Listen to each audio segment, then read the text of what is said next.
마가복음 1장 우리 한 절씩 교독하도록 하시겠습니다. 하나님의 아들 예수 그리스도의 복음의 시작이라.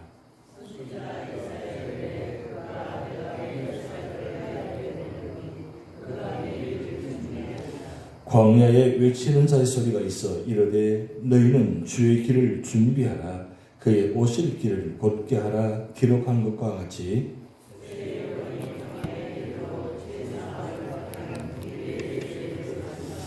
온 유대 지방과 예루살렘 사람이 다 나아가 자기 죄를 자복하고 요단강에서 그에게 세례를 받더라.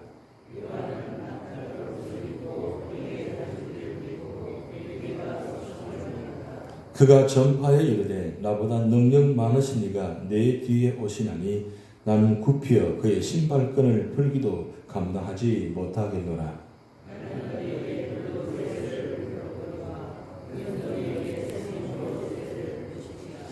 그때 예수께서 갈릴리 나사렛에서부터 와서 요단강에서 요한에게 세례를 받으시고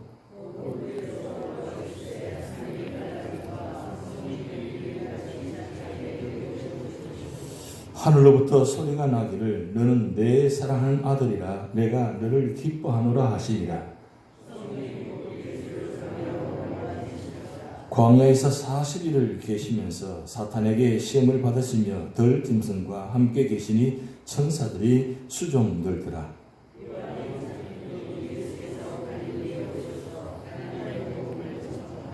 이르시되 때가 찼고 하나님의 나라가 가까이 왔으니 회개하고 복음을 믿으라 하시더라.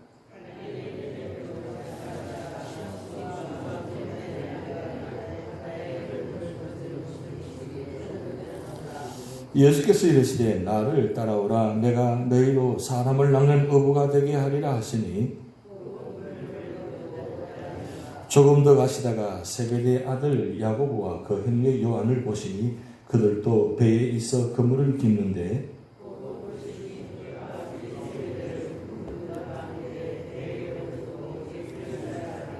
그들이 가버나움에 들어가니라. 예수께서 곧 안식일에 회당에 들어가 가르치시며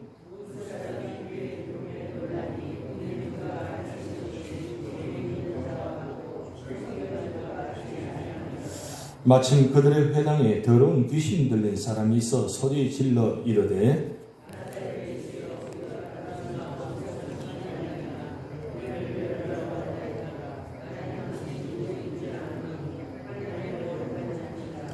예수께서 꾸짖어 이르시되 잠잠하고 그 사람에게서 나오라 하시니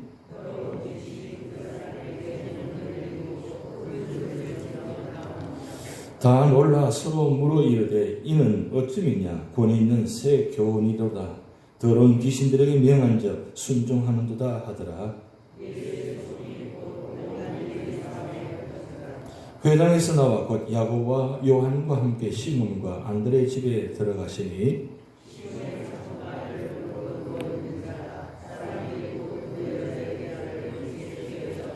나아가서 그 손을 잡아 일으키시니 열병이 떠나고 여자가 그들에게 수종되리라.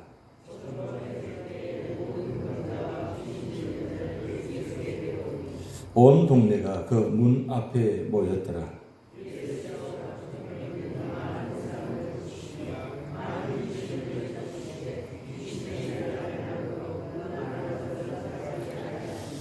새벽 아직도 밝기 전에 예수께서 일어나 나가 한적한 곳으로 가사 거기서 기도하시더니 만나서 이르되 모든 사람이 주를 찾나이다.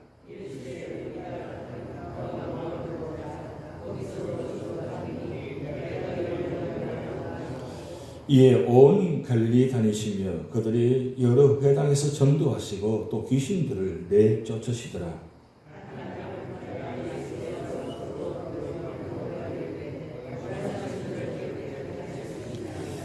예수께서 불쌍히 여기사 손을 내밀어 그에게 대시며 이르시되 내가 원하노니 깨끗함을 받아라 하시니 고 보내심을 엄히 경고하사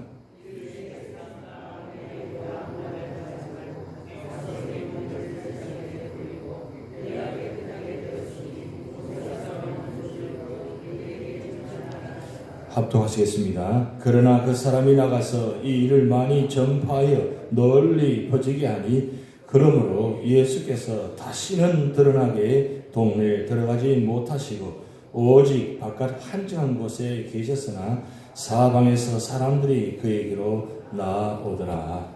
아멘. 사복음서의 두 번째 복음 말씀입니다. 시대 순으로 보면 마가복음, 마태복음, 누가복음, 요한복음 이렇게 진행됩니다. 그런데 이 마가복음이 제일 먼저 기록되었음에 불구하고 두 번째 배치가 되었습니다. 왜 그러면 이 마가복음이 제일 먼저 기록되었는데 두 번째 배치했을까? 그런 이유가 있습니다. 마태복음이 바로 왕의 복음이고 그리고 마가복음은 종의 복음입니다.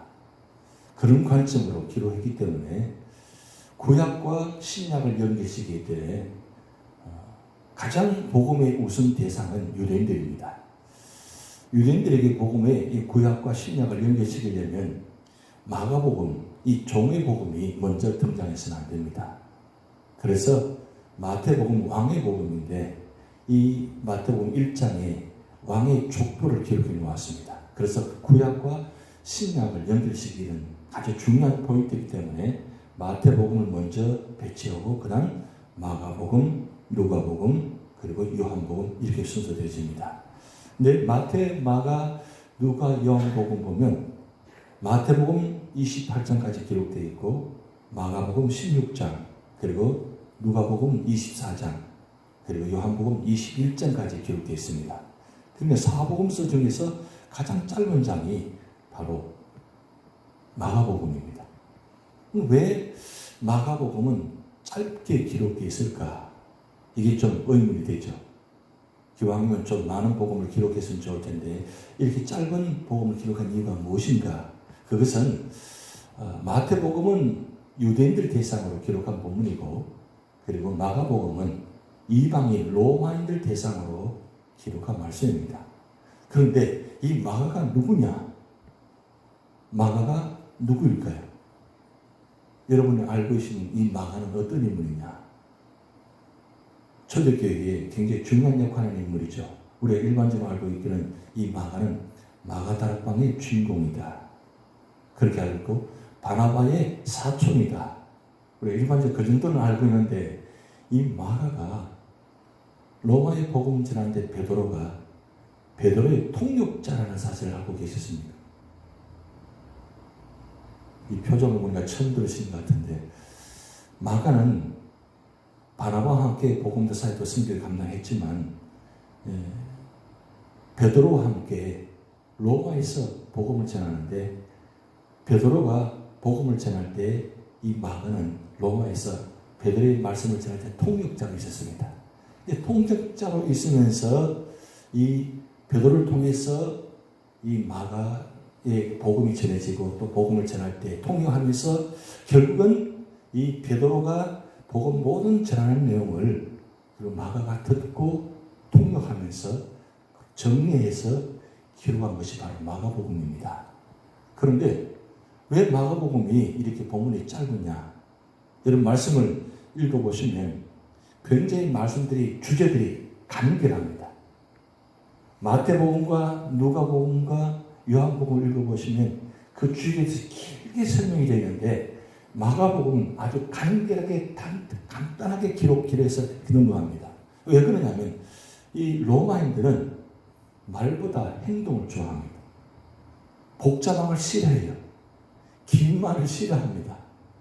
그래서 이 마가가 로마인들의 특성을 생각해서 하나님께서 성령을 감동케 하셔가지고 말씀을 기록하시는데 말씀을 기록하게 하실 때에 아주 주제에 대해서 간결하게 아주 간단하게 말씀을 기록해서 로마인들에게 쉽게 이해하고 쉽게 받아들이고 간단한 것을 좋아하는 그들에게 이 말복음을 기록했다는 거죠. 그래서 오늘 말씀 딱 1절 시작할 때 하나님의 아들 예수 그리스도의 복음의 시작이라 하고 바로 사역이 시작됩니다.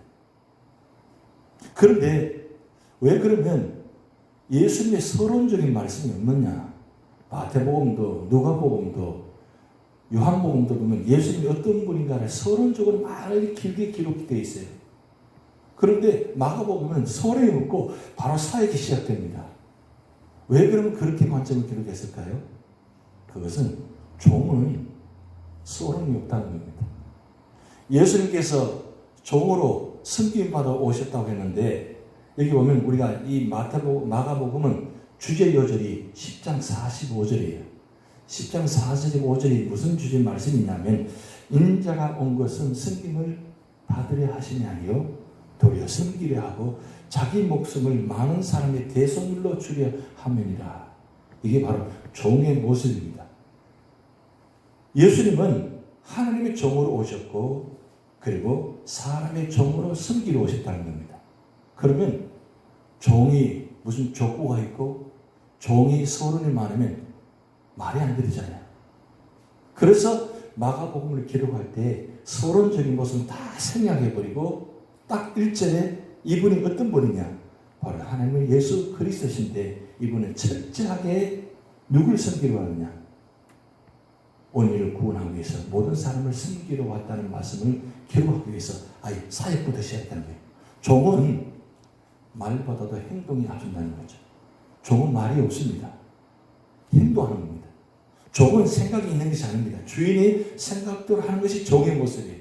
그러니까 철저하게 마가복음 기록의 말씀 보면 하나님께서 보내신 사명, 종의 사명을 예수님은 철저하게 시작을 1장부터 16장까지 그렇게 기록됐다는 거예요. 그래서 요한의 사역부터 시작해서 마지막 예수님께서 마지막 최고의 사명, 본질적인 사명, 십자가에 죽으신 사건, 그것만 아주 간단하게 기록했던 말씀입니다. 그래서 우리가 마가복음 읽을 때에 예수님께서 오셔서 어떤 모습으로 하나님의 말씀을 순종하고 숨기는가, 그 관점으로 말씀을 읽으셔야 돼요. 그러면 예수님은 이럴 때도 말로 하지 않고 다 행동을 하셨구나, 그런 모습을 우리가 볼 수 있습니다. 그렇다면 마가복음을 통해서 중요한 교훈은 우리가 신앙생활을 할 때에 말은 많이 하지 말라는 거예요. 말하는 것보다 행동하라는 거예요. 여러분, 언행일치라는 말이 있잖아요. 언행일치. 말과 행동이 똑같은. 그래서 언제나 말과 행동이 같은 사람은 말을 많이 하지 않습니다. 왜? 말하는 만큼 행동해야 되니까. 그러니까 결국은 행동보다도 말이 앞서는 사람이 있고 말보다도 행동이 앞서는 사람인데 나는 과연 어느 사람일까요? 어느 사람에 속할까요? 말을 많이 해요? 아니면 행동을 많이 해요? 물론 말보다 행동이 앞서면 때로는 실수할 수 있습니다. 그런데 오늘 이 마가복음을 읽어서 보면서 이 마가복음 뭐라고 하면 베드로의 고백서다, 일반적으로 그렇게 이야기합니다. 또 회고록이다라고도 합니다. 왜냐하면 마가가 베드로의 복음을 전하는 내용을 들으면서 그 베드로의 모든 설교를 정리해서 요약한 기록이기 때문에 베드로는 언제나 말보다 행동하는 사람이잖아요. 손부터 먼저 들은 사람이에요, 베드로는. 그래서 때로는 실수도 많이 했지만 그래도 누구보다도 기적을 전무후무하게 체험하는 사람이 베드로입니다. 그래서 언제나 말보다 행동이 앞서요. 가장 대표적인 말씀이 뭡니까? 바로 바다에 무리를 걷는 행동에, 그리고 사도행전 2장 3장에 보면 그 안전명예를 일으키는 기적의 현상들 보면 베드로가 얼마나 말보다도 행동이 앞선 걸로 볼 수 있습니다.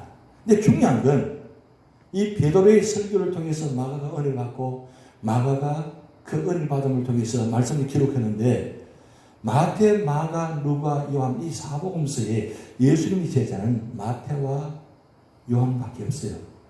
마가, 누가는 예수님 직접 제자가 아닙니다. 그런데 마태, 요한이 제일 먼저 복음서를 기록해야 되는데 마가가 복음서를 제일 먼저 기록해서 그리고 복음을 전했다는 사실, 이게 놀라운 사실이잖아요. 그런데 누가가 어떻습니까? 누가도 사도 바울의 복음 전하는 내용을 들으면서 사도들과 함께 복음 사역하면서 그리고 누구보다도 바울 사도의 연약함을 아시고 하는 누가를 사도 바울 배치시키셔가지고 평생을 그와 함께 하게 하셨잖아요. 그러면서 누가복음을 기록하게 하고 사도행전을 기록하게 하셨잖아요. 참 놀라운 말씀입니다. 결국 하나님의 은혜는 우리 모든 삶의 자리보다 언제나 말보다도 순종하고 행동할 때 거기에 구원의 역사가 나타나는 사실입니다. 우리가 교회 일을 감당할 때 선교하고 섬기고 봉사할 때 말을 많이 하는 것보다 하나님 말씀을 순종하고 내가 손길을 발길을 먼저 내미는 것이 더 중요하다는 거죠. 뭐 이유가 많잖아요. 우리는 뭘 하면 너무 복잡해요. 왜냐하면 왜 복잡하고 왜 이유가 많으냐? 하나님 기준으로 생각하는 것이 아니라 늘 내 경험, 내 지식을 기준되다 보니까 뭘 하자면 하나님 방법으로 하기보다는 내 생각, 내 경험으로, 내 지식으로 하다 보니까 말이 많은 거예요. 그런데 하나님 기준으로 하나님 방법대로 하면 말이 필요 없어요. 왜냐하면 내 생각, 내 기준 가지고는 도저히 그 일이 진행될 수 없기 때문입니다. 우리가 하나님을 할 때 여러분 생각해 보시기 바랍니다. 하나님 방법이 우리 생각과 같을 수가 있나요? 우리 기준하고 전혀 다릅니다. 아닌 것 같은데, 순종할 수 없는 것 같은데, 도저히 이해할 수 없는 것들을 보면 하나님 일이거든요. 그런데 내가 이해하기 힘들고 내가 경험적으로 보면 아닌 것 같아도 순종해서 나가면 결국 보면 이 다 하나님 방법대로 될 수밖에 없다는 사실. 그리고 그것이 하나님 역사가 이루어진다는 사실. 그런데 내 기준은 내 방법대로 하다 보면 늘 언제나 끝은 결국은 뭐냐? 복잡하고 시끄러워요. 교회가 시끄러운 이유가 뭔 줄 아십니까? 다 자기 생각대로 했기 때문입니다. 그래서 마태, 마가, 누가, 요한복음보다 지가 복음이 있다 그러잖아요. 자기 복음이 있다는 거예요. 여러분 사사기 우리가 말씀 알고 있지만 사사기 21장까지 끝났는데 21장 마지막 절에 뭐라고 기록되어 나왔습니까? 350년간의 모든 역사 결론이 각자 속임대로 행하였더라. 350년간의 그 긴 역사 속에 마지막 결론의 한 절이 각자 속임대로 행하였더라. 각자 속임대로 행하였더니 어떻게 되었습니까? 결국 다 실패로 끝나버렸습니다. 그런데 각자 속임대로 행하는 것이 아니라 마태, 마가, 누가, 요한복음대로 행하면 하나님의 역사가 나타납니다. 오늘 우리 삶의 자리에 우리 교회가 여러분들이 무슨 일을 하는지 내 방법대로 하는 것이 아니라 말이 앞서는 것이 아니라 행동이 하나님이 앞서서 그래서 주님대로 주님 방법대로 살아가고 주님 방법대로 나아갈 때 놀라운 구원의 역사가 여러분을 통해서 나타날 줄 믿습니다. 다 같이 기도하시겠습니다. 하늘에 계신 우리 아버지 이름이 거룩히 겸을 받으시오며 나라의 임하옵시며 뜻이 하늘에서 이룬 것 같이 땅에서도 이루어지이다. 오늘날 우리에게 일용할 양식을 주옵시고 우리가 우리에게 죄전자를 사하여 준 것 같이 우리 죄를 사하여 주옵시고 우리를 시험에 들게 하지 마옵시고 다만 악에서 구하옵소서. 대의 나라와 권세와 영광이 아버지께 영원히 있사옵나이다. 아멘.